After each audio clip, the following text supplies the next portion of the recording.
The United States has thrown global trade into chaos by imposing a massive 245% tariff on Chinese goods, all in an attempt to protect American industries. Now, more than 2 million shipping containers are stuck at China's busiest ports, Shanghai and Guangdong, causing severe bottlenecks and driving up prices on everything from smartphones to clothing. This isn't just another policy move, it's the start of a full-blown crisis, and American consumers are already feeling the pain. Here's the twist. China isn't taking it quietly. Its counterattack is already making things worse. Yes, America may have fired the first shot with its 245% tariff, but China has hit back hard. Beijing is now closing off key trade routes to the U.S., freezing commerce worth nearly $500 billion. This isn't symbolic. It's a calculated strike that's shaking the global economy and hitting American industries where it hurts most. China began its retaliation by targeting one of America's biggest names, Boeing. The Chinese government instructed airlines to stop accepting Boeing aircraft, grounding over 130 planes, and canceling billion-dollar deals. As a result, Boeing's stock tanked, and now more than 140,000 American jobs are hanging by a thread. China didn't stop there. Major ports like Shanghai and Guangdong are now either turning away U.S. cargo ships or delaying them with endless inspections. What used to be smooth trade lanes are now clogged with red tape. For American exporters, this isn't a small hiccup. Then came another blow. China slapped retaliatory tariffs on a wide range of American products. U.S. farmers, once exporting billions in soybeans and corn to China, are watching their market vanish. Manufacturers of construction machinery, packaged foods, and more are getting crushed as Chinese buyers switch to suppliers in Europe and South America. These tariffs aren't random.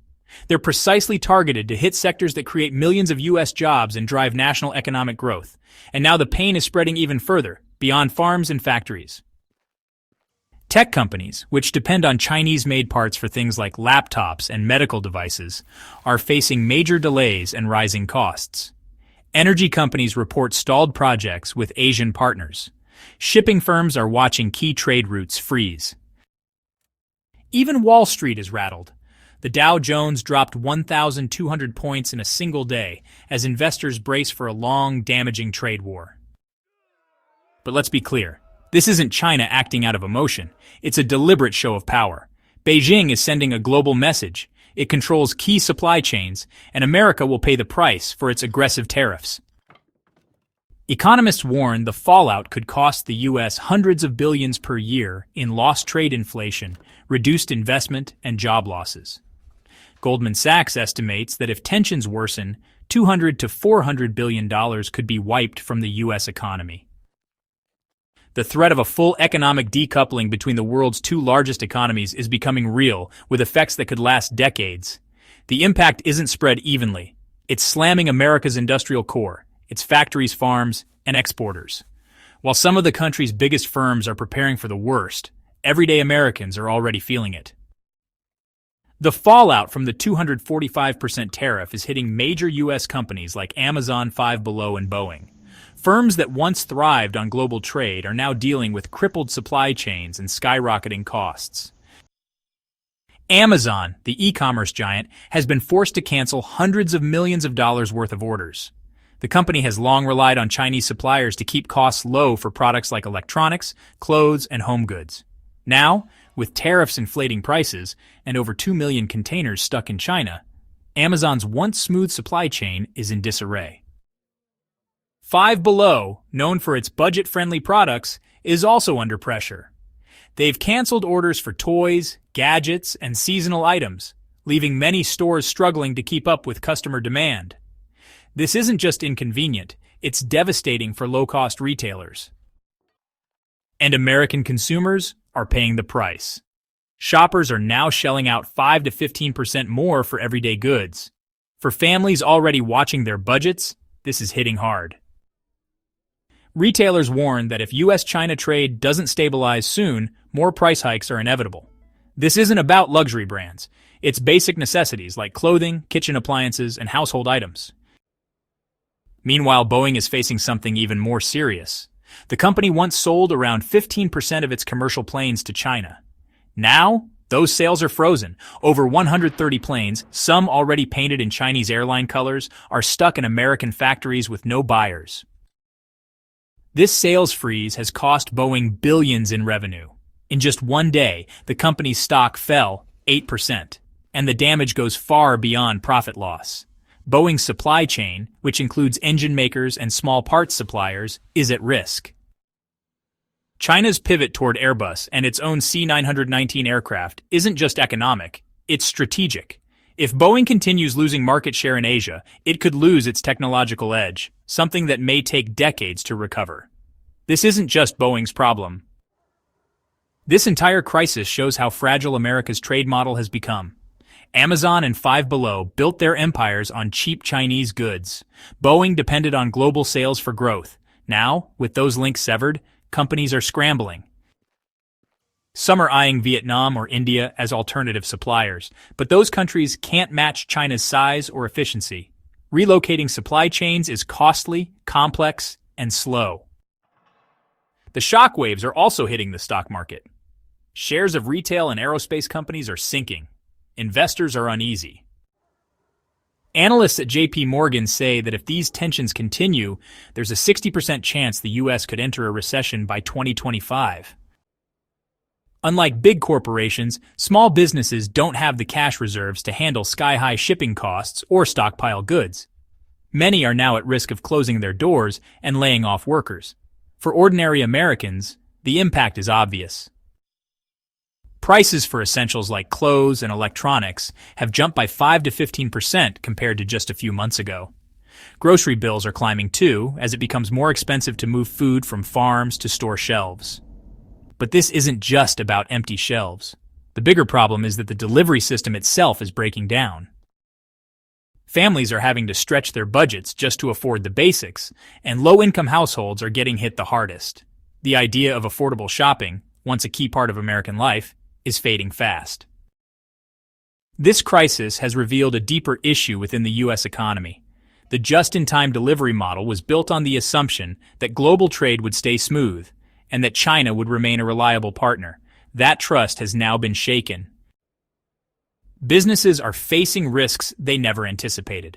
Rebuilding this fragile supply chain will take years and cost billions. It will need new shipping routes, better ports, and a freshly trained workforce. But none of that can happen overnight. In the short term, companies are stuck with a difficult choice: either absorb the higher costs or pass them on to customers, leading to more inflation. And it's not just the United States feeling the pressure.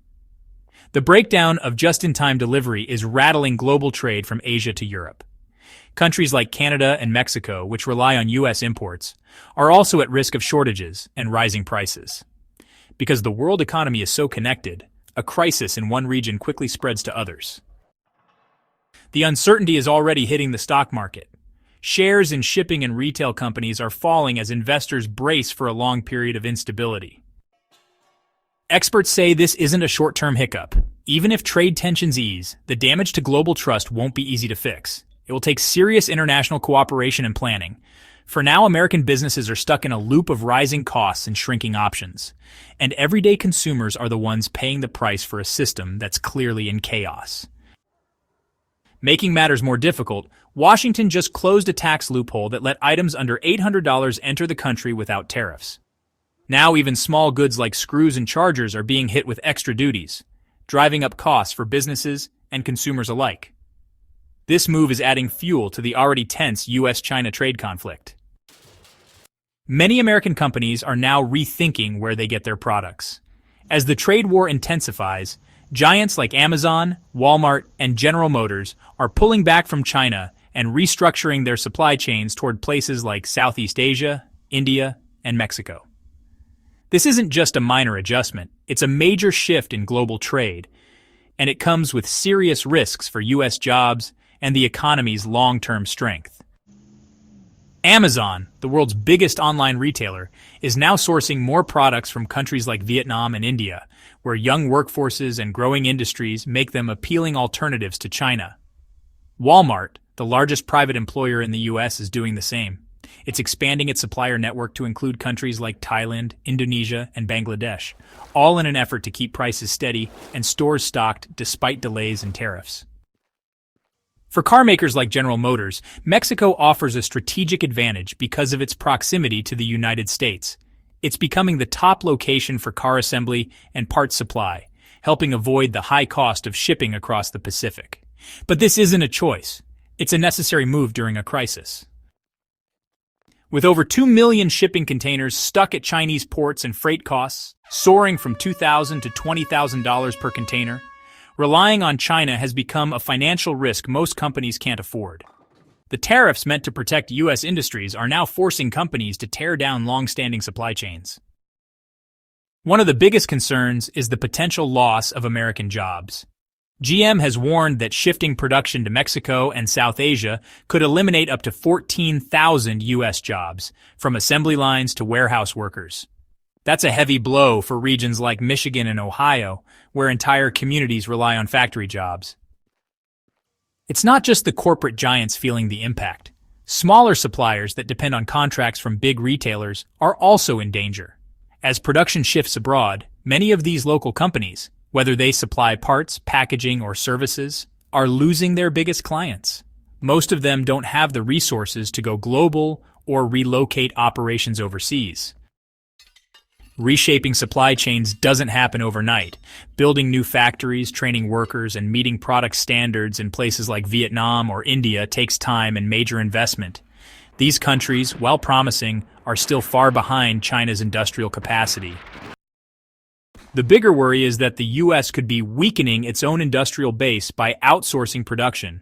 This isn't just an economic problem, it's a national security risk. Once U.S. factories shut down, reopening them may be impossible, leaving the country dangerously dependent on foreign suppliers. That kind of reliance can backfire in a crisis, whether it's another pandemic or rising global tensions. At home, the loss of manufacturing jobs is fueling frustration. Over 1,300 protests have taken place nationwide as people demand solutions and accountability for trade policies. Americans were promised protection, but many now feel abandoned as their jobs vanish. Globally, this shift is redrawing trade maps. Southeast Asian nations are moving fast to attract U.S. companies, boosting their economies while China loses ground. India is stepping up as a serious manufacturing competitor. Meanwhile, Mexico is rapidly becoming America's closest alternative. Thanks to the USMCA trade agreement and its proximity to U.S. borders, Mexico is now a central player in the race to rebuild supply chains. As global supply chains undergo this historic transformation, one thing is clear. The era of cheap, seamless trade with China is ending. For American consumers, the fallout is felt daily, at the gas station, at the grocery store, and with every delayed package. For businesses, it's a frantic scramble to adapt before the next crisis hits. And for policymakers, it's a wake-up call to reimagine economic resilience not as a buzzword, but as a national priority. The United States is entering a period where self-sufficiency and strategic alliances matter more than ever. But rebuilding domestic manufacturing and securing new trade routes takes time, years, not months. In the meantime, the costs of transition are piling up. Inflation remains stubborn, wages can't keep up with rising expenses, and entire industries are in flux. Still, there may be a silver lining. Some experts argue that this forced diversification could make the global economy more resilient in the long run. By not putting all their eggs in the China basket, companies might become better prepared for future shocks, whether pandemics, geopolitical tensions, or natural disasters. In the end, what we're witnessing is more than just a trade war or a logistics hiccup. It's a transformation of the global economic order, one that's exposing vulnerabilities, reshuffling alliances, and redefining what it means to be a global superpower in the 21st century.